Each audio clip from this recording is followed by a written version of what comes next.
Project ലില്ലിയുടെ soul ചാറ്റിലേക്ക് എല്ലാവർക്കും സ്വാഗതം. നമ്മുടെ കൂടെ ഇന്നുള്ളത് ജേക്കബ് ഏട്ടനും അതുപോലെ തന്നെ ബിൻസി ഏട്ടനുമാണ്. നമ്മുടെ ഇന്നത്തെ ടോപ്പിക്ക് മാരേജ് ആണ്.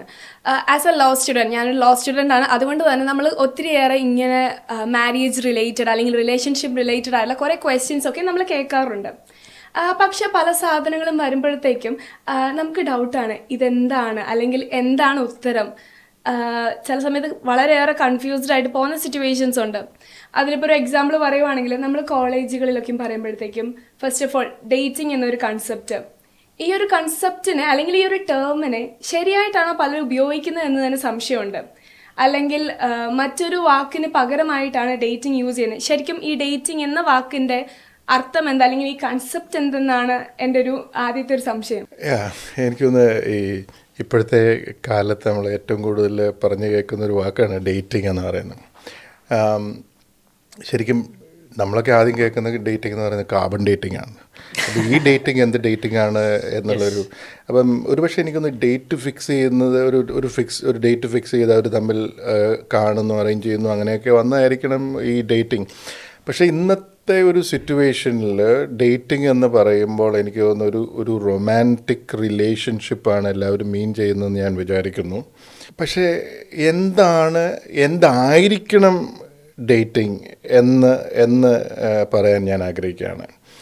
കാരണം വിവാഹത്തിന് മുമ്പ്, കാരണം വിവാഹം എന്ന് പറയുന്നത് ഒരു മനുഷ്യനെ സംബന്ധിച്ചോളം ഒരു നിർണായകമായ ഒരു കമ്മിറ്റ്മെൻ്റാണ്. അതായത് നമുക്കറിയാം, ഒരു മനുഷ്യന് ജീവിത അന്തസ്സ് തിരഞ്ഞെടുക്കാനായിട്ടുള്ളൊരു സ്വാതന്ത്ര്യം ദൈവം തന്നിട്ടുണ്ട്. പിന്നെ ദൈവം അതിനുള്ള കൃപയും കൊടുക്കുന്നുണ്ട് ഓരോ വ്യക്തികൾക്കും. ചിലർക്ക് ഒരു സെലിബ്രേറ്റ് ആയിക്കൊണ്ട്, പ്രീസ്റ്റ് ആയിക്കൊണ്ട്, അല്ലെങ്കിൽ ഒരു സിസ്റ്റർ ആയിക്കൊണ്ട് ഒക്കെ ആയിരിക്കാം തങ്ങളുടെ ജീവിതം അതിൻ്റെ പൂർണ്ണതയിലേക്ക് നയിക്കാനായിട്ട്. ചിലർക്ക് വിവാഹമായിരിക്കാം, ആ വിവാഹ ജീവിതമായിരിക്കാം. ചിലർക്ക് സിംഗിൾ ആയി നിന്നുകൊണ്ടായിരിക്കാം.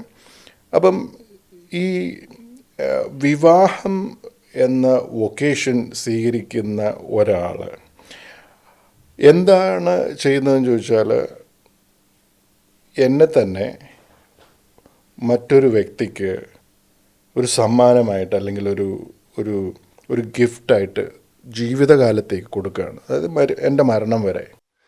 അതൊരു വലിയൊരു കമ്മിറ്റ്മെൻറ്റ്. അങ്ങനെയൊക്കെ ആരെങ്കിലും ചിന്തിക്കുന്നുണ്ടോ എന്നുള്ള കാര്യം സംശയമാണ് ഇപ്പോഴത്തെ കാലത്ത്, അല്ലേ? നമ്മളിപ്പോൾ ചിന്തിക്കുന്നത് കല്യാണം, വിവാഹം എന്നൊക്കെ പറയുമ്പോൾ ഒരു കൂട്ട്, അവന് 40,000, എനിക്ക് 60,000, 1,00,000 രൂപ, അപ്പോൾ നമുക്ക് അടിച്ചു പൊളിച്ച് ജീവിക്കാം. പിന്നെ ഭാവിയിൽ വേണമെങ്കിൽ ഒരു കുഞ്ഞോ സൗകര്യം ഉണ്ടെങ്കിൽ അങ്ങനെ. അപ്പോൾ നമ്മൾ ഒരിക്കലും ഇങ്ങനെ ചിന്തിക്കുന്നില്ല. ഈ വിവാഹം എന്ന് പറയുന്നത്, ഞാൻ എൻ്റർ ചെയ്യുന്ന ഈ ഒരു വ്യക്തിക്ക് ഞാൻ എന്നെ സമ്മാനമായിട്ട് കൊടുത്തിട്ട് അവിടുന്ന് കുഞ്ഞുങ്ങൾ, ദൈവം തരുന്ന കുഞ്ഞുങ്ങളെ നമ്മൾ സ്വീകരിക്കുന്നു. അവരുടെ മക്കൾ. ആലോചിച്ച് നോക്കും, ഒരു 100 കൊല്ലം കഴിയുമ്പം എൻ്റെ പരമ്പരയായിട്ട് തന്നെ എത്രയോ ജീവൻ, അവരുടെ ഒരു കോൺട്രിബ്യൂഷൻ, അവരാരായിത്തീരുന്നു, അതിനെല്ലാം കാരണമാകാൻ ദൈവം തിരഞ്ഞെടുക്കുകയാണ്. അപ്പം ഞാൻ ആ ഒരു വലിയ ഡിസിഷനാണ് എടുക്കുന്നത്. അപ്പം അങ്ങനെ ഞാൻ എടുക്കുന്ന ഡിസിഷനിൽ ആർക്കാണ് ഞാനൊരു ഗിഫ്റ്റായി തീരുന്നത്, ആ വ്യക്തി ഭയങ്കര ഇമ്പോർട്ടൻ്റ്, അല്ലേ? അതായത് I can just throw myself away to somebody. അപ്പം എനിക്ക് എന്നെ വെറുതെ വലിച്ചെറിഞ്ഞു കൊടുക്കാൻ പറ്റത്തില്ല. അപ്പം ഞാൻ ആർക്കാണ് എന്നെ തന്നെ നൽകേണ്ടത് എന്നുള്ള കാര്യത്തിൽ ദൈവം എനിക്ക് ഒരു സ്വാതന്ത്ര്യം തരുന്നുണ്ട്, അത് തിരഞ്ഞെടുക്കുക. അത് തിരഞ്ഞെടുക്കുന്ന ഒരു സമയമായിരിക്കണം ഡേറ്റിംഗ് എന്ന് ഞാൻ വിചാരിക്കുന്നു. അപ്പോൾ ഈ ഡേറ്റിംഗ് അങ്ങനെ കുറേ കൊല്ലങ്ങൾ ഡേറ്റ് ചെയ്യേണ്ട ആവശ്യമില്ലല്ലോ, അല്ലേ? ഇതാണ് എന്നുള്ളതാണെങ്കിൽ ഒരു പക്ഷേ കാർന്നവന്മാരുടെ അറിവോടുകൂടി, ഇപ്പോൾ എനിക്കിഷ്ടപ്പെട്ട ഒരു വ്യക്തിയെ, അല്ലെങ്കിൽ എനിക്ക് ഈ വ്യക്തി ഗിഫ്റ്റാകാൻ പറ്റും, ഞാനതിന് റെഡിയാണ്, ഞാനൊരപ്പനാകാൻ അല്ലെങ്കിൽ അമ്മയാകാൻ ഞാൻ റെഡിയാണ്.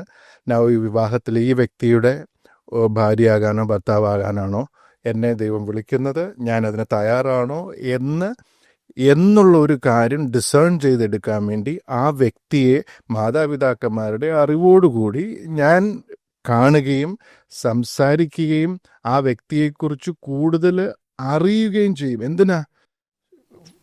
with an intention whether I can gift myself, I can make a lifelong gift to this person. അതാണ് ഡേറ്റിംഗ് എന്ന് എനിക്ക് തോന്നുന്നു. അപ്പോൾ എനിക്ക് തോന്നുന്നു, എനിക്ക് ചേട്ടൻ പറഞ്ഞതിനകത്ത് ആഡ് ചെയ്യാനുള്ളത്, കൂടുതൽ നമ്മൾ ഈ ഒരു ടൈം കൂടുതലും കേൾക്കുന്നത് ക്യാമ്പസ് സ്റ്റുഡൻസിൻ്റെ ഇടയിലാണല്ലോ. എന്ന് പറഞ്ഞു കഴിയുമ്പോൾ എനിക്ക് ക്യാമ്പസിലെ ഒരു ഡൈനാമിക്സ് എന്ന് പറഞ്ഞു കഴിഞ്ഞാൽ ഇപ്പം നമ്മൾ ക്യാമ്പസിലേക്ക് കടന്നു വരുമ്പോഴത്തേക്കും തീർച്ചയായിട്ടും നമ്മുടെ ഒരു age we have this attraction right. നമുക്ക് കൂടുതലായിട്ടും മറ്റൊരു ഓപ്പോസിറ്റ് സെക്സിലുള്ള ആളോട് ഒരു അട്രാക്ഷൻ തോന്നാം. അപ്പോൾ പലപ്പോഴും നമ്മൾ സിനിമയിൽ കണ്ടിരിക്കുന്ന പല സീൻസും എന്താണ്, അതായത് നായകൻ നായികയെ കാണുന്നു, ഫ്ലാറ്റായിട്ട് വീഴുന്നു അല്ലേ, എന്നിട്ട് ഈ നായികയുടെ പുറകെ എഫേർട്ട് എടുക്കുകയാണ്, എന്തിനാ ഇമ്പ്രസ് ചെയ്യാൻ വേണ്ടി നടക്കുകയാണ് അല്ലേ. അങ്ങനെ ഇമ്പ്രസ് ചെയ്ത് എങ്ങനെയെങ്കിലും ആ കൊച്ചിനെ വീഴിക്കുക എന്നുള്ളൊരു ഉദ്ദേശത്തോടെയാണ്. അപ്പം നമ്മൾ നമ്മുടെ ഉള്ള സെൽഫ് അല്ല കാണിക്കുന്നത്, നമ്മൾ ഇമ്പ്രസ് ചെയ്ത് നമ്മുടെ എന്തോ ഒരു പെക്യുലാരിറ്റി കാണിച്ചിട്ട് ആ ഒരു മറ്റൊരാളെ സ്വന്തമാക്കാൻ ശ്രമിക്കുന്നു. അപ്പം എനിക്ക് തോന്നുന്നത് മറ്റേ ഓപ്പോസിറ്റ് സെക്സ് വയ്ക്കുന്ന ആൾ ചിലപ്പോൾ ചിന്തിക്കും, ഇവൻ എന്തൊക്കെയോ എഫേർട്ടൊക്കെ എടുക്കുന്നുണ്ട്, എന്നാൽ പിന്നെ ഒന്ന് ട്രൈ ചെയ്ത് നോക്കാം. അപ്പോൾ ഇതാണ് സംഭവിക്കുന്നത് അല്ലേ. അപ്പോൾ നമ്മൾ അട്രാക്ഷൻ നമ്മൾ സ്നേഹമായിട്ടങ്ങ് മനസ്സിലാക്കുന്നു, പെർസീവ് ചെയ്യുന്നു. പക്ഷേ അത് സ്നേഹമൊന്നും അല്ല, അത് അട്രാക്ഷൻ മാത്രമാണ്, അതൊരു ഇൻഫാക്ച്വേഷൻ ആണ് അല്ലേ. അപ്പോൾ ആൾക്കാർ പറയും ഐ മീൻ ലവ് അല്ലേ, നമ്മൾ കേട്ടിട്ടുണ്ട് അല്ലേ, എടാ ഞാൻ വീണ് പോയി. അപ്പം that is love at first sight എന്ന സംഭവം ഇല്ല. Actually it's not, it is attraction and infatuation at first sight which is very natural. അത് ദൈവത്തിൻ്റെ ഒരു ദാനമാണ്, അട്രാക്ഷൻ ദൈവത്തിൻ്റെ ഒരു ഗിഫ്റ്റുമാണ് അല്ലേ.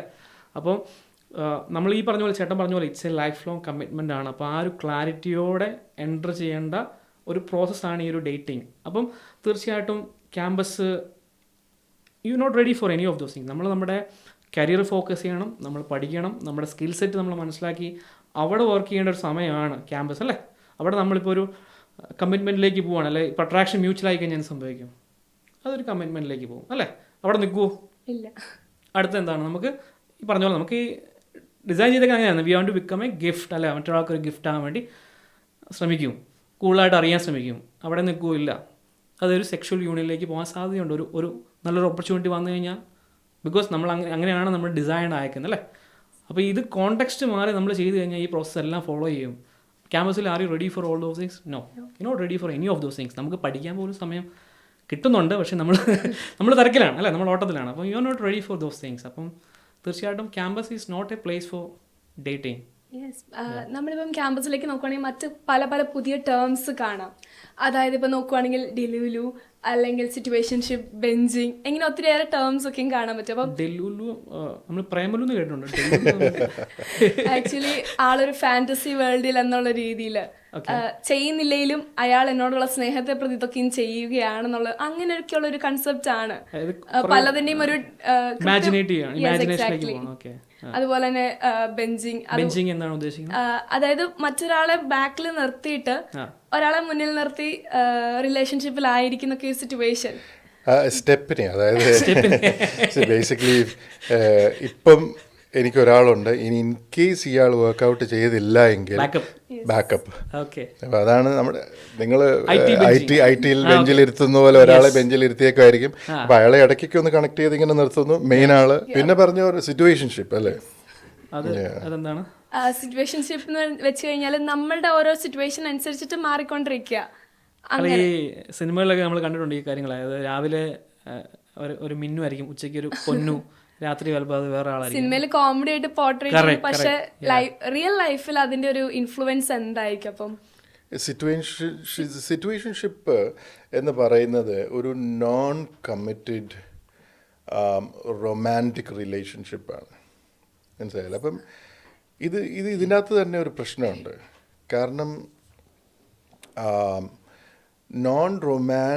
റൊമാൻറ്റിക് റിലേഷൻഷിപ്പാണ്, പക്ഷെ കമ്മിറ്റ്മെൻ്റ് ഇല്ല. അപ്പം ഇത് ശരിക്കും പറഞ്ഞാൽ അകത്ത് നടക്കുന്ന ഒരു കാര്യമാണ് കമ്മിറ്റഡ് റിലേഷൻഷിപ്പ് എന്ന് പറയുന്നത്. വിവാഹത്തിനുള്ളിൽ നടക്കേണ്ട കാര്യമാണ് ഈ റൊമാൻസ് എന്ന് പറയുന്നത്. എന്താണ് റൊമാൻസ്? ശരിക്കും പറഞ്ഞാൽ you begin to appreciate the good values of your partner. You look at her eyes and begin to fall in love with that, the beauty of her eyes, beauty of her hair, probably the face and the way she talks. അപ്പോൾ we find reason to appreciate. And അപ്പോൾ ഈ നമ്മുടെ song of സോങ്സിനകത്തൊക്കെ ഇങ്ങനെ പറയുന്നില്ലേ, അവളുടെ തലമുടി ഇങ്ങനെ മലയെന്നിറങ്ങി വരുന്ന ആടുകൾ ഇങ്ങനെ ചാടി വരുമ്പോൾ ഈ തലമുടി ഇങ്ങനെ ഫ്ലട്ടർ ചെയ്യുന്നത്. അപ്പോൾ നമ്മൾ വിചാരിക്കും ഭൂലോക സുന്ദരി ആയിരുന്നിരിക്കാം. പക്ഷേ നമ്മൾ അതല്ല, അതുകൊണ്ടല്ല, because he was so much in love with that person. Yeah. Everything is beautiful about Har. അല്ലെങ്കിൽ ആ വ്യക്തിയെ വേറൊരാളായിട്ട് കമ്പയർ ചെയ്യാന്നുള്ളതൊന്നുമല്ല. ഇത് സ്നേഹമാണല്ലോ. അപ്പോൾ ഈ സിറ്റുവേഷൻഷിപ്പ് എന്ന് പറഞ്ഞാൽ ഇതിൻ്റെ നേരെ ഓപ്പോസിറ്റാണ്. ബേസിക്കലി ഒരു റൊമാൻറ്റിക് റിലേഷൻഷിപ്പ് എന്ന് പറയുമ്പം അതിൻ്റെ അകത്ത് നമുക്കറിയാം നമ്മുടെ ഇമോഷൻസിനെയാണ് അതിൻ്റെ അകത്ത് നമ്മൾ സാറ്റിസ്ഫൈ ചെയ്യാൻ വേണ്ടി ശ്രമിക്കുന്നത്. ഇമോഷൻസ് എന്ന് പറയുമ്പം എനിക്ക് എൻ്റെ സെൻസസിനെ പ്ലീസ് ചെയ്യുന്ന ഒരു വ്യക്തിയെ കൊണ്ടു നടക്കുമ്പോൾ എനിക്കുള്ളൊരു ഫീലിംഗ്, മറ്റുള്ളവർ എന്തായിരിക്കും എന്നെപ്പറ്റി വിചാരിക്കുമെന്ന് ഞാൻ വിചാരിക്കുന്ന കാര്യം. പിന്നെ എനിക്കൊരു കൂട്ടുണ്ട്. പിന്നെ if a man wants a woman, a female with, അപ്പോൾ ആ ഫീമെയിൽ ഒരു ഫെമിനിൻ ഒരു കൂട്ട്. അപ്പോൾ ഞാൻ പറയാം, it's not limited to friendship. It can even, they can have, what should happen within marriage might happen outside also. അപ്പോൾ സിറ്റുവേഷൻഷിപ്പിൻ്റെ ഒരു പ്രശ്നം എന്താണെന്ന് ചോദിച്ചാൽ, basically allowing yourself to use you by the other. എന്നെ നിനക്ക് ഉപയോഗിക്കാം, ഞാൻ നിന്നെയും ഉപയോഗിക്കാം.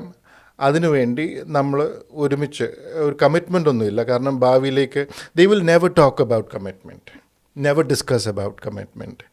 അപ്പോൾ ഇത് വളരെ ഡേഞ്ചറസ് ആയിട്ടുള്ളൊരു സംഭവമാണ്. കാരണം യു ക്യാൻ ഹാവ് ഇതൊരു നമുക്കറിയാം, ഈ ഫിസിക്കൽ റിലേഷൻഷിപ്പ് എന്ന് പറയുന്നത് it is one big thing.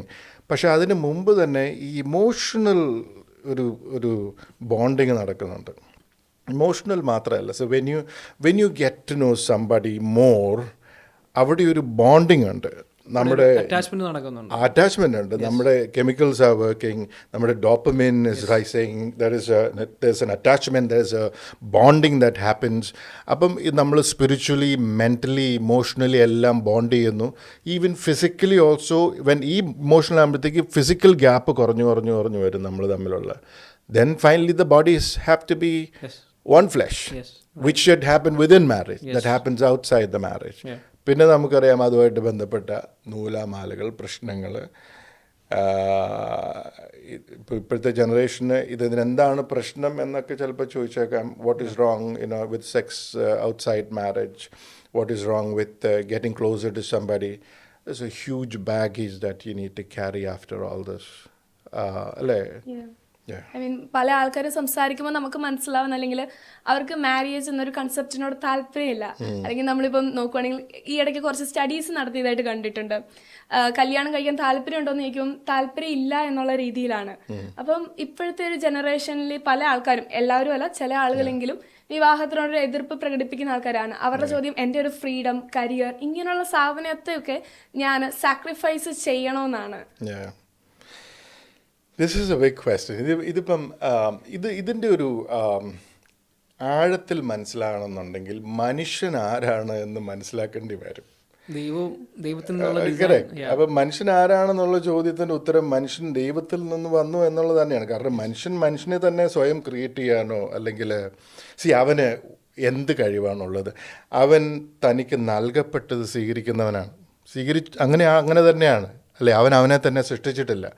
ആരുടെ വീട്ടിൽ ജനിക്കണമെന്നോ, ആരുടെ മകനായി ജനിക്കണമെന്നോ, അല്ലേ? ഇതൊന്നും അവന് ചോയ്സ് ഇല്ലാത്ത കാര്യമാണ്. അപ്പം everything is given to him എന്ന് പറഞ്ഞു കഴിഞ്ഞാൽ, God has given him life, given him the gift of life. He has only embraced it. അങ്ങനെ വരുമ്പോൾ അവൻ്റെ സൃഷ്ടാവ്, ഇപ്പോൾ നമ്മൾ ലെറ്റ്സ് അസ്യൂം, അല്ലെങ്കിൽ let's assume that there is a creator, അല്ലേ? നമുക്ക് ഈ കാര്യത്തിൽ നമ്മളിപ്പം ഞാൻ പറയുന്നത്, നമ്മളൊരു ക്രിയേറ്റർ ഉള്ളത് കൊണ്ടാണ് നമുക്ക് ഇപ്പോൾ ഉള്ള നമുക്കൊരു സ്വഭാവമുണ്ട്, നമുക്കൊരു ഞാൻ പറയുന്നത് ദൈവത്തിൻ്റെ ഛായയിലും സാദൃശ്യത്തിലും സൃഷ്ടിക്കപ്പെട്ടവരാണ് നമ്മൾ എല്ലാവരും. അതുകൊണ്ട് തന്നെയാണ് നമുക്ക് നമ്മുടെ നാച്ചുറലായിട്ട് നമുക്ക് കിട്ടിയിരിക്കുന്ന ഒരു കാര്യമാണ് ഈ അപ്പൻ്റെ സ്വഭാവം, ദൈവത്തിൻ്റെ സ്വഭാവം. നമ്മൾ വിശ്വസിക്കുന്ന ദൈവം എന്ന് പറയുന്നത് ഒരു ഇൻഡിപെൻഡൻറ്റ് ഡിക്റ്റേറ്റർ, അല്ലെങ്കിൽ ഒരു ഏകദൈവം അല്ല. ഏകദൈവം എന്ന് പറയുമ്പോഴും നമുക്കറിയാം 3 വ്യക്തികൾ കൂടുന്ന ഒരു ദൈവമാണ് നമ്മുടെ ക്രിസ്ത്യൻ അണ്ടർസ്റ്റാൻഡിങ്. ഇത് മനുഷ്യൻ നിർമ്മിച്ച ഒരു കോൺസെപ്റ്റ് അല്ല. ഇത് മനുഷ്യന് വെളിപ്പെടുത്തപ്പെട്ട ഒരു കോൺസെപ്റ്റ്. അതല്ലെങ്കിൽ മനുഷ്യന് ഒരിക്കലും മനസ്സിലാവത്തില്ല ഇത്. കാരണം ഒരിക്കലും ഒരു മനുഷ്യനും ഒരു ദൈവത്തെ സൃഷ്ടിക്കുകയാണെങ്കിൽ 3 പേരെ സൃഷ്ടിക്കത്തില്ല. കാരണം അടിയുണ്ടാക്കുക അവർ തമ്മിൽ. പിന്നെ നമുക്ക് ഇതിനെ പിന്നെ നമുക്ക് ഇത് ഭാഗിച്ചു കൊടുക്കണം. ഇന്ന കാര്യം ഇന്നയാൾ നോക്കുന്നു, ഇന്ന കാര്യം ഇന്നയാൾ നോക്കുന്നു. പിന്നെ ഇവർ തമ്മിലുള്ള പ്രശ്നങ്ങൾ തീർക്കാൻ വേണ്ടി നമ്മൾ മനുഷ്യൻ തന്നെ ദൈവത്തിൻ്റെ പ്രശ്നങ്ങളൊക്കെ.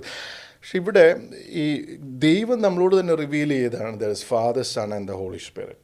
അപ്പം ഈ പിതാവ് എന്താ ചെയ്യുന്നത്? പിതാവ് തന്നെ ഒരു ഗിഫ്റ്റായിട്ട് പുത്രന് കൊടുക്കുകയാണ്. എന്ന് പറഞ്ഞാൽ പോക്കറ്റിലുള്ള സാധനം എടുത്ത് കൊടുക്കുകയല്ല, ഞാൻ തന്നെ ഗിഫ്റ്റാണ്. അത് പുത്രൻ സ്വീകരിച്ചിട്ട് പുത്രൻ തന്നെ ഒരു ഗിഫ്റ്റായി തിരിച്ച് പിതാവിന് കൊടുക്കുകയാണ്. They become a mutual gift to each other and their love. അവരുടെ സ്നേഹമാണ് പരിശുദ്ധാത്മാവ് എന്ന് പറയുന്നത്. അപ്പോൾ ഈ 3 വ്യക്തികളെന്ന് പറയുന്നത് പിതാവ് പുത്രനെ സ്നേഹിക്കുന്നു, പുത്രൻ പിതാവിനെ സ്നേഹിക്കുന്നു. അവർ തമ്മിലുള്ള സ്നേഹമാണ് പരിശുദ്ധാത്മാവ്. അങ്ങനെയെങ്കിൽ ഈ മൂന്ന് പേരും കൂടെ കൂടുന്നതാണ് നമ്മുടെ ദൈവം. ഈ ദൈവമാണ് മനുഷ്യനെ സൃഷ്ടിക്കുന്നത് തൻ്റെ ഛായയിലും സാദൃശ്യത്തിലും. അപ്പോൾ ആ ഛായയും സാദൃശ്യം എന്താണ്? ഈ പരസ്പരം നൽകിക്കൊണ്ട് തന്നിൽ നിന്ന് പുറപ്പെടുന്ന മൂന്നാമതായ ആ സ്നേഹമായ പരിശുദ്ധാത്മാവിനെ കൂടി ഒന്നാകുന്നത് ഒരു ഫാമിലിയാണ് ശരിക്കും പറയുന്നത്. അതൊക്കെ അവിടെ ഒരു മനുഷ്യനെ സ്ത്രീയും പുരുഷനുമായിട്ടാണ് സൃഷ്ടിക്കുന്നത്. എന്തിനു വേണ്ടിയിട്ടാണ്? ഈ ദൈവം സ്നേഹിക്കുന്ന പോലെ തന്നെ സ്നേഹിക്കാനായിട്ട്. അപ്പം അവിടെ ഒരാൾ ഇനിഷ്യേറ്റ് ചെയ്യുന്നു സ്നേഹം, അവിടെ ഒരാൾ റിസീവ് ചെയ്യുന്നു, ആ റിസീവ് ചെയ്യുന്ന ആൾ തിരിച്ച് തൻ്റെ സ്നേഹം നൽകുന്നു. അവിടെ അവരൊന്നാകുമ്പോൾ അവിടെ നിന്നൊരു കുഞ്ഞ് ജനിക്കുന്നു. അപ്പോൾ ഇത് ഈ പരിശുദ്ധ ത്രിത്വത്തിൻ്റെ തന്നെ ഒരു പതിപ്പല്ലേ, ഒരു റെപ്ലിക്കയല്ലേ? എനിക്ക് തോന്നുന്നു അത് കാരണമാണ് നമ്മളിന്ന് നോക്കുമ്പോൾ ഈ the devil wants to destroy family അല്ലേ. നമ്മൾ നോക്കുന്ന ഈ ട്രിനിറ്റിയുടെ ഒരു റെപ്ലിക്ക, ഒരു ബേസിക് ഫോമാണ് ഫാമിലി. ആൻഡ് എനിക്ക് തോന്നുന്നു ഈ devil knows if he can ഇപ്പോൾ മാരേജ് നശിപ്പിക്കുവാണെങ്കിൽ is basically attacking the trinity അല്ലേ, ദൈവത്തെ ആണ് അറ്റാക്ക് ചെയ്യുന്നത്. അപ്പോൾ ഇപ്പം ഇഫ് യു ലുക്ക് അറ്റ് നമ്മൾ നോക്കുവാണെങ്കിൽ മാരേജിന് എതിരെ നിൽക്കുന്ന പല പ്രശ്നങ്ങൾ നോക്കുവാണെങ്കിൽ പോർണോഗ്രഫി എടുത്തോ, മാസ്റ്റുർബേഷൻ എടുത്തോ, എന്തും എടുത്തോ, ഇപ്പം സെയിം സെക്സ് മാരേജസ്, അവിടെയൊക്കെ നമ്മൾ ഈ ചേട്ടൻ പറഞ്ഞ ഈ മോഡലുണ്ട്. അതായത് ട്രിനിറ്റിയുടെ മോഡലിൽ നിന്നാണ് നമ്മൾ ഫാമിലി വന്നേക്കുന്നത്. അപ്പോൾ the third person which is A child, ഈ പറഞ്ഞപ്പോൾ പോർണോഗ്രഫി നമ്മൾ എടുത്തു കഴിഞ്ഞാൽ അവിടെ ദർ ഇസ് നോ ചൈൽഡ്. മാസ്റ്റുർബേഷൻ എടുത്തു, അവിടെ സെൽഫ് അബ്യൂസ് ആണ്, അവിടെ ചൈൽഡ് ഇല്ല. സെയിം സെക്സ് മാരേജിൽ 2 ആൾക്കാരുണ്ട്, but they are not attracted to each other and there is no fruitfulness. Avade there is no third person. They attracted to each other but there is no fruitfulness. Yeah. And but it's not the right attraction, I would say. They are attracted but it's not love. It's not love. Yeah. Correct. There is a distortion in this. That's right. Yeah. പിന്നെ ഉള്ളത് ഇപ്പം gender dysphoria ആണെങ്കിലും വളരെ ഈ കാണുന്ന എന്ത് distortion എടുത്താലും നമുക്ക് അവിടെ ഒരു മൂന്നാമത്തെ അല്ലെ തേർഡ് പേഴ്സൺ, അതായത് child. And the devil hates a child. എന്തുകൊണ്ടായിരിക്കും ഒരു പുതിയൊരു കുട്ടി അല്ലെ ഒരു ബേബി ലോകത്തിലേക്ക് വരുന്നത്? The devil is hating it because he or she has the potential to become a saint അല്ലെ, ഒരു വിശുദ്ധനാകാനും അല്ലെങ്കിൽ ദൈവത്തിൻ്റെ ഒരു ഇമേജിലാണ് അല്ലേ, ഇമേജ് സൃഷ്ടിക്കപ്പെടുന്ന ആളാണ്. He has the potential to become a saint and the devil knows devil cannot stand yes purity, holiness. And also devil also knows devil എന്താണ് നഷ്ടപ്പെട്ടത്. He is a fallen angel, right? അപ്പം the devil knows what is heaven and he don't want anybody to go to heaven അല്ലേ. അവന് നഷ്ടപ്പെട്ട വേറെ ആൾ കിട്ടുമ്പോൾ അസൂയ. Yes. So the devil always wants to take you along with you. Her question was actually എന്തുകൊണ്ട് marriages ആൾക്കാർ ഇപ്പം വേണ്ട എന്ന് വെക്കുന്നു എന്നുള്ളതാണ് നമ്മൾ പറഞ്ഞു തുടങ്ങിയത് അല്ലേ. അപ്പം എനിക്കൊന്ന് അതൊന്ന് നമ്മൾ കണ്ടിന്യൂ ചെയ്യാം. അപ്പം ഈ മാരേജ് ഇതുപോലെ എന്നെ തന്നെ ഒരു ഗിഫ്റ്റായിട്ട് കൊടുക്കുന്നതാണ് മാരേജ് എന്നിരിക്കെ നമുക്കറിയാം വി സിൻഡ്. ആദത്തിൻ്റെയും ഹവ്വായുടെയും നമ്മുടെ ഒരു ആദ്യ പാപം എന്ന് പറയുന്നത് നമുക്കറിയാം. ദൈവത്തെ അനുസരിച്ച് ജീവിക്കേണ്ട ഞാൻ ദൈവത്തെ വേണ്ട എന്ന് വെച്ച് ഞാൻ എൻ്റെ ഹിതമനുസരിച്ച് ഞാൻ ആഗ്രഹിക്കുന്ന പോലെ ജീവിക്കാൻ വേണ്ടി എടുക്കുന്ന ഒരു തീരുമാനമാണ് പാപം എന്ന് പറയുന്നത്. ഇറ്റ്സ് ബേസിക്കലി പ്രൈഡ്, അഹങ്കാരം. എനിക്കിനി ദൈവത്തിൻ്റെ ആവശ്യമില്ല, I will do what I want to do the way I want to do. അപ്പോൾ ആ തെറ്റിലൂടെ അവൻ്റെ ഉള്ളിലേക്ക് ആ ഡിസിഷനിലൂടെ അവൻ അങ്ങനെ സ്വയമായി ജീവിക്കാൻ, ദൈവത്തെ ഉപേക്ഷിച്ച് ദൈവമില്ലാതെ ജീവിക്കാൻ വേണ്ടി തിരഞ്ഞെടുത്തപ്പോൾ അതിൻ്റെ കോൺസിക്വൻസായിട്ട് അവൻ്റെ ഉള്ളിൽ പാപത്തോടുള്ള ഒരു വാഞ്ച എപ്പോഴുമുണ്ട്. അതായത് ദൈവത്തെ ഉപേക്ഷിച്ച് എൻ്റെ ആഗ്രഹം തിരഞ്ഞെടുക്കാൻ വേണ്ടി ഞാൻ ആഗ്രഹിക്കുന്ന പോലെ. അപ്പം നമുക്കറിയാം, nobody wants commitment, nobody wants responsibility, nobody wants എൻ്റെ സമയം എനിക്ക് വേണ്ടി, ഞാൻ ചെയ്യുന്ന കാര്യങ്ങളുടെ ഗുണം എനിക്ക് കിട്ടണം. അപ്പം അങ്ങനെയുള്ളപ്പോൾ ഒരു വിവാഹം എന്ന് പറയുന്നത് എന്താണ്? ഞാൻ ഇത്രയും നാളും ഉണ്ടാക്കിയ കാര്യങ്ങൾ വേറൊരു ആളായിട്ട് പങ്കുവെക്കണം. മനസ്സിലായില്ലേ? ഇനി അവിടെ എനിക്കെന്ത് കിട്ടും? ഇവിടെ എൻ്റെ കരിയർ ഇത് ഒരു വ്യക്തി വരുന്നു, അയാളെയും കൂടെ ഞാൻ നോക്കണം. അത് മാത്രമല്ല, ഇനി അയാൾക്ക് രോഗങ്ങളുണ്ടായാലോ സങ്കടം ഉണ്ടായാലോ ഒരു തലവേദന ഉണ്ടായപ്പോലും അത് എൻ്റെ തലവേദനയായി മാറി. അപ്പോൾ എന്തിനായി ഇതൊക്കെ എടുത്തു വെക്കുന്ന വയ്യാവീലി? മനസ്സിലായില്ലേ? ഒരു കൊച്ചും കൂടെ ഉണ്ടായപ്പോൾ എൻ്റെ കരിയറും തീർന്നു. പിന്നെ എനിക്കൊരു പരിപാടിയില്ല. അപ്പം ചിലപ്പോൾ ജോലിയുടെ ഇടയ്ക്കായിരിക്കും ചിലപ്പം ഭാര്യ വിളിക്കുന്നത്, കൊച്ചിന് സുഖമില്ല, ഇട്ടിട്ട് വരണ്ടേ. അപ്പം ഏറ്റവും സുഖമായ റൂട്ട് എന്ന് പറഞ്ഞാൽ എന്താണ്? ഇങ്ങനത്തെ കമ്മിറ്റ്മെൻറ്റ്സ് ഒന്നും എടുക്കാൻ എന്നെ കിട്ടിയാൽ ഉത്തരവാദിത്തം. പക്ഷേ എനിക്ക് എൻ്റെ aspirations are big. I want to achieve this. I want have big money. I want have ഇത്രയും സാധനങ്ങളൊക്കെ എനിക്ക് വേണം. അതിനെ തടസ്സമായിട്ട് നിൽക്കുന്ന ഒന്നും എനിക്ക് താല്പര്യമില്ല. But I can have A romantic relationship because I love that. I like that feeling. I want to satisfy my desire to have a partner, especially the opposite. So I can have that relationship, but I don't want any commitment. I don't want to take any commitment. Family എന്ന് പറയുന്നതൊന്നും എന്നെക്കൊണ്ട് താല്പര്യമില്ല. So that is creeping in. നമുക്കറിയാം, ഇപ്പോൾ ഇപ്പോഴത്തെ യൂത്തിന് അത് independent ആയിട്ട് ആ ഡിസിഷൻ എടുക്കാനുള്ള ഒരു ഫ്രീഡമുണ്ട്. പണ്ടത്തെ യൂത്തിന് അതില്ലായിരുന്നു. കാരണം എനിക്ക് വിവാഹം കഴിക്കാൻ താല്പര്യമില്ല എന്ന് പറഞ്ഞാൽ നാട്ടുകാരും വീട്ടുകാരും എല്ലാം കൂടി അവനെ അടിച്ച് ശരിയാക്കി അടുത്ത നിമിഷം തന്നെ കെട്ടിക്കും. ഇന്നതല്ല, ആർക്കും ഒന്നും പറയാൻ പറ്റത്തില്ല. അവൻ അതാ തീരുമാനമെങ്കിൽ മിണ്ടാതിരിക്കാനേ പറ്റുള്ളൂ. അപ്പോൾ ആ ഫ്രീഡം ഇന്നുള്ളത് കൊണ്ട് people basically use that freedom and then live that freedom. Is that the right thing? അപ്പം ഞാൻ പറയുന്നത് ഒരു മനുഷ്യൻ്റെ വിളി എന്ന് പറയുന്നത് എന്താണ്? അത് തൻ്റെ ജീവിതം മറ്റൊരാൾക്ക് കൊടുത്ത് അതിൽ നിന്ന് ഞാൻ ആ വ്യക്തിയും ഞാനുമായിട്ട് ഒന്നായി, അതിൽ നിന്ന് ദൈവം ആഗ്രഹിക്കുന്ന കുഞ്ഞുങ്ങളുണ്ടായി, ആ ഫാമിലിയെ ഞാൻ റേസ് ചെയ്യുന്ന വഴി ഞാനും എൻ്റെ സെൽഫിഷ്നെസ്സിൽ നിന്ന് മാറി എൻ്റെ നിസ്വാർത്ഥനായ ഒരു മനുഷ്യനായി എൻ്റെ സെൽഫിഷ്നെസ്സിന് ഞാനൊരു സെൽഫ്ലെസ്നെസ്സിലേക്ക്, അതായത് എൻ്റെ കാര്യം അതിനപ്പുറത്തേക്ക് മറ്റുള്ളവർക്ക് വേണ്ടി ജീവിക്കുന്നത്, എൻ്റെ മക്കൾക്ക് വേണ്ടി, എൻ്റെ കുഞ്ഞുങ്ങൾക്ക് വേണ്ടി ഇല്ലാതായി ഞാൻ എൻ്റെ കുടുംബം മറ്റുള്ള കുടുംബങ്ങൾക്ക് വേണ്ടിയും അങ്ങനെ എക്സ്റ്റെൻഡ് ചെയ്യുന്ന എൻ്റെ നന്മയെ മറ്റുള്ളവരുടെ കാര്യത്തിലും അവർക്ക് നന്മ വരണമെന്ന് ആഗ്രഹിക്കുന്ന ഒരു വിളിയാണ് എനിക്ക്. അപ്പം അതുകൊണ്ട് തന്നെ ഞാൻ പറയുന്നത്, ഈ വിവാഹം വേണ്ട എന്ന് വെക്കുന്നതിന് ആത്യന്തികമായിട്ടൊരു പ്രശ്നമുണ്ട്. പിന്നെ നമുക്കറിയാം, വൊക്കേഷൻ എന്ന് നമ്മൾക്ക് പറഞ്ഞു കേട്ടിട്ടുണ്ട്, അല്ല നിങ്ങൾക്കറിയാം, ജീവിതാന്തസ് എന്ന് പറയുന്നത്. അപ്പം മനുഷ്യന് 3 തരം ജീവിതാന്തസ് ഞാൻ ആദ്യം പറഞ്ഞ പോലെ സിംഗിൾഹുഡ് ഉണ്ട്, പിന്നെ ഒരു പ്രീസ്റ്റ് ആവാം, ഒരു സ്ത്രീയാണെങ്കിൽ ഒരു സിസ്റ്റർ ആവാം, അതല്ലെങ്കിൽ വിവാഹം. ഇതെല്ലാം പോകുന്ന വഴി എങ്ങോട്ടാണ്? ഒരേ സ്ഥലത്തേക്കാണ്, അവിടെ എൻ്റെ ദൈവത്തിൻ്റെ മടിയിലേക്ക്, എൻ്റെ ദൈവവുമായിട്ട് ഒന്നാകാനുള്ള വഴികളാണിത് 3. അപ്പോൾ ഈ 3 വഴികളിലെയും ചാലഞ്ചസാണ് എന്നെ ദൈവത്തെ പോലെ ആക്കുന്നത്, അല്ലേ? ഇപ്പം ഞാൻ പറയുമ്പോൾ ഇപ്പം വെള്ളത്തിൽ മീനിന് ജീവിക്കണമെങ്കിൽ മീനിന് ജീവിക്കാൻ പറ്റും, പക്ഷെ ഒരു പട്ടിക്ക് ജീവിക്കാൻ പറ്റത്തില്ല, അല്ലേ? കാരണം the being in the water have to develop certain mechanisms by which it can breathe within the air, അവിടെ ജീവിക്കാനായിട്ട്. എന്ന് പറയുന്നത് പോലെ എനിക്ക് ദൈവ സ്വഭാവത്തിലേക്ക് ഞാൻ ആവണമെന്നുണ്ടെങ്കിൽ എന്നിൽ കുറച്ച്, ഞാൻ ദൈവത്തിൻ്റെ സ്വഭാവമാണെങ്കിൽ എൻ്റെ ഈ സെൽഫിഷ്നെസ് എല്ലാം വെട്ടി മാറി ഞാൻ സ്നേഹമായി മാറി. അപ്പോൾ ഈ ട്രെയിനിങ് ആണ് ഇതിലൂടെ കിട്ടുന്നത്. അപ്പോൾ അത് ഞാൻ വേണ്ടെന്ന് വെച്ചാൽ എൻ്റെ അവസ്ഥ എന്താവും? സ്നേഹമായി തീർന്നില്ലെങ്കിൽ എനിക്കൊരിക്കലും ഞാൻ എത്തേണ്ടടുത്ത് എത്തില്ല, അല്ലേ? അപ്പം it's a disaster. But marriage എന്നൊരു ഇൻസ്റ്റിറ്റ്യൂഷൻ അപ്പോൾ നമുക്ക് ആവശ്യമുണ്ട്. ഒരു ലിവിങ് ടുഗദർ ആയാലും സെയിം തിങ്സ് നടക്കത്തില്ലേ? That's the question, yeah. $1 million question actually. അപ്പം ലിവിങ് ടുഗദറിൽ കുറേ, ഇപ്പം നമ്മൾ പറയുന്ന ദർ ആർ 2 people, അല്ലേ? ഒരു മാനുണ്ട്, വുമനുണ്ട്. let's imagine they are open to children. Now, doesn't happen normally.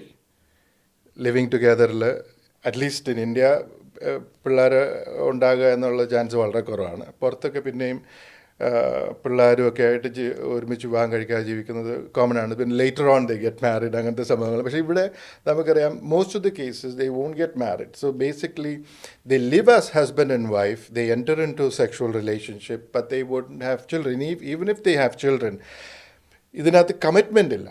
അതായത് വിവാഹം എന്ന കമ്മിറ്റ്മെൻറ്റ് ഇസ് വെരി ഇമ്പോർട്ടൻറ്റ്. കാരണം ഞാൻ എൻ്റെ ജീവിതം വേറൊരാൾക്ക് ആണ് പൂർണ്ണമായിട്ട് അവകാശം എന്ന് ഞാൻ ദൈവത്തിൻ്റെ മുമ്പിലും 2 വിറ്റ്നസ്സിനെ നിർത്തിക്കൊണ്ട് അവരുടെ മുമ്പിലും ഞാൻ വിളിച്ചു വരുത്തുന്ന 100-500 പേരുടെയും മുമ്പിലും ഞാൻ വിളിച്ചു പറയുന്നുണ്ട്, ഇന്നു മുതൽ മരണം വരെ എൻ്റെ ഏത് സാഹചര്യത്തിലും, അത് എൻ്റെ സന്തോഷത്തിലോ ദുഃഖത്തിലോ, പൈസ ഉള്ളപ്പോഴും പൈസ ഇല്ലാത്തപ്പോഴും, ഏത് സിറ്റുവേഷൻ, എനിക്ക് രോഗമുള്ളപ്പോഴും രോഗമില്ലാത്തപ്പോഴും, ഈ വ്യക്തിക്ക് വേണ്ടി ജീവിതാന്ത്യം വരെ ആയിരിക്കും എൻ്റെ ജീവിതം. അത് 2 പേരും അങ്ങോട്ട് ഒരു കവനൻ്റ് ഇടുക. അതൊരു കവനൻ്റാണ്. ഇത് ദൈവത്തിൻ്റെ മുമ്പിലും മനുഷ്യരുടെ മുമ്പിലും എടുക്കുന്ന ഒരു കവനൻ്റാണ്. നമ്മൾ വിളിച്ചു പറയാണ്. Then you have to live that. മനസ്സിലാകില്ലേ? അപ്പോൾ ഈ വിവാഹം എന്ന കവനൻ്റ് ഇല്ലെങ്കിൽ എനിക്ക് എപ്പോൾ വേണമെങ്കിലും വിട്ടിട്ട് പോകാം. അന്ന് എനിക്ക് അങ്ങനെ തോന്നി, അന്ന് എനിക്ക് സ്നേഹം ഉണ്ടായിരുന്നു, പക്ഷെ ഇന്ന് എനിക്കില്ല. എനിക്ക് നിങ്ങൾ മുന്നോട്ട് പോകാൻ പറ്റത്തില്ല. എന്തുകൊണ്ടായിരിക്കും ആൾക്കാർ ഈ ലിവ് ഇൻ റിലേഷൻഷിപ്പ് പോകുന്നത്? കാരണം അവിടെ ഒരു ഫേറ്റിൽ അവർക്ക് രണ്ടുപേർക്കും അങ്ങോട്ട് അട്രാക്ഷൻ ഉണ്ട്. അപ്പോൾ ഈ നമ്മൾ പറഞ്ഞല്ലോ, ഈ അട്രാക്ഷൻ്റെ ഒരു ഫേസ് പറഞ്ഞല്ലോ, അത് അറ്റാച്ച്മെൻറ്റും പതുക്കെ അത് ഗിഫ്റ്റും ഒരു സെക്ഷൽ യൂണിലേക്കൊക്കെ പോകും. ആൻഡ് പറഞ്ഞ പോലെ ചിലപ്പോൾ ഓപ്പൺ ടു ലൈഫ് ആയിരിക്കാം. അപ്പോൾ ഉണ്ടായ ഒരു അട്രാക്ഷനൊക്കെ ഓവർ ദ ടൈം ഫെയ്ഡ് ആവുമല്ലോ. അട്രാക്ഷനൊക്കെ വളരെ ടെമ്പററിയാണ്. അപ്പോൾ നമ്മളിപ്പോൾ കല്യാണം കഴിച്ച 2 പേരുമാണല്ലോ, ഈ അട്രാക്ഷനൊക്കെ പതുക്കെ ഫെയ്ഡ് ആവും. പിന്നെ മിച്ചമായിട്ട് ഉള്ളത് എന്താണ്? ഈ സ്നേഹമാണോ മിച്ചമുള്ളത്? അതിനുവേണ്ടിയാണ് നമ്മൾ വർക്ക് ചെയ്യണമെന്ന് പറയുന്നത്. അപ്പം സ്നേഹം എന്ന് പറയുന്നത് ഇറ്റ്സ് നോട്ട് ആൻ ഇമോഷൻ, അല്ലേ? സ്നേഹം ഈസ് ഇൻ ദ വിൽ, നമ്മുടെ ആ വില്ലിലുള്ള സാധനമാണ്. അത് ഞാൻ തീരുമാനം എടുത്തതാണ്, ഈ വ്യക്തിക്ക് വേണ്ടിയാണ് ഞാൻ എൻ്റെ ലൈഫ് മാറ്റിയിട്ടേക്കുന്നത്. ആ തീരുമാനത്തിലാണ് നമ്മൾ മുന്നോട്ട് പോകുന്നത്, അല്ലേ? ഇപ്പോൾ ഇമോഷൻ ചിലപ്പോൾ ഇന്ന് ഭയങ്കര ഇഷ്ടമായിരിക്കാം, നാളെ ചിലപ്പോൾ ഭയങ്കര ദേഷ്യം വരും ചില കാര്യം കാണുമ്പോൾ. എന്ന് പറഞ്ഞിട്ട് പോകാൻ പറ്റുമോ? എന്തുകൊണ്ടായിരിക്കും ലിവ് ഇൻ റിലേഷൻഷിപ്പ് ആയിക്കോട്ടെ, ചില ബ്രേക്കപ്സ് നമ്മൾ കാണുന്നുണ്ട്, അല്ലേ? ഇന്ന ചെറിയ ചെറിയ കാര്യങ്ങൾക്കൊക്കെ ആയിരിക്കും, അല്ലേ? നമ്മൾ കാണുന്നുണ്ട് ഈ പ്രശ്നങ്ങൾ. എന്ന് പറഞ്ഞാൽ ഈ എമോഷൻ വെച്ചിട്ടാണ് നമ്മൾ പല ഡിസിഷനിലേക്കും പോകുന്നത്, which is wrong, right? Emotion വെച്ചിട്ടല്ല നമ്മൾ പ്രത്യേകിച്ച് ഒരു ജീവിത അന്തസ്സിലേക്ക് തിരഞ്ഞെടുക്കുമ്പോൾ, ഒരു വ്യക്തിയെ തിരഞ്ഞെടുക്കുമ്പോൾ, അല്ലെങ്കിൽ അതിലേക്ക് ഒരു കമ്മിറ്റ്മെൻറ്റിലേക്ക് പോകുമ്പോൾ your emotion should not drive you. ഈ അതുപോലെ തന്നെ ഈ നമ്മൾ വിവാഹം കഴിക്കുമ്പോൾ we become servant of that holy sacrament. എന്ന് പറഞ്ഞാൽ വിവാഹബന്ധം is somehow bigger than my personal aspirations. അല്ലേ? കാരണം അങ്ങനെ ഒരു ദൈവികമായ ഒരു ഇൻസ്റ്റിറ്റ്യൂഷനെ ഞാൻ എംബ്രേസ് ചെയ്തു. അപ്പം ഞാൻ ഇനി ആ ദൈവികമായ ആ ഇൻസ്റ്റിറ്റ്യൂഷൻ ഡിമാൻഡ് ചെയ്യുന്ന ആ ഒരു ആ ഒരു വിശുദ്ധിയിലേക്ക്, സ്ഥാനത്തിലേക്ക് ഞാൻ ഉയരുക ചെയ്യേണ്ടത്. I ascend. അപ്പോൾ എൻ്റെ കുറവുകളും എല്ലാം ഞാൻ മാറ്റി. ഈ സാധനം ഇല്ല അവിടെ. ഒരു ലിവിങ് റിലേഷൻഷിപ്പിൽ ഇങ്ങനെ ഒരു സംഭവം ഇല്ല. So you have absolutely no anchor to live. അതായത് ഒരു മനുഷ്യന് വേണ്ടി ഞാൻ മാറേണ്ട ഒരു സാധനമില്ല. അവളെ മാറിയാൽ മതി, അല്ല അവനെ മാറിയാൽ മതി. ഞാൻ മാറേണ്ട ആവശ്യമില്ല. പിന്നെ രണ്ടാമത്തെ ഒരു കാര്യം കൂടെ ഉണ്ട്.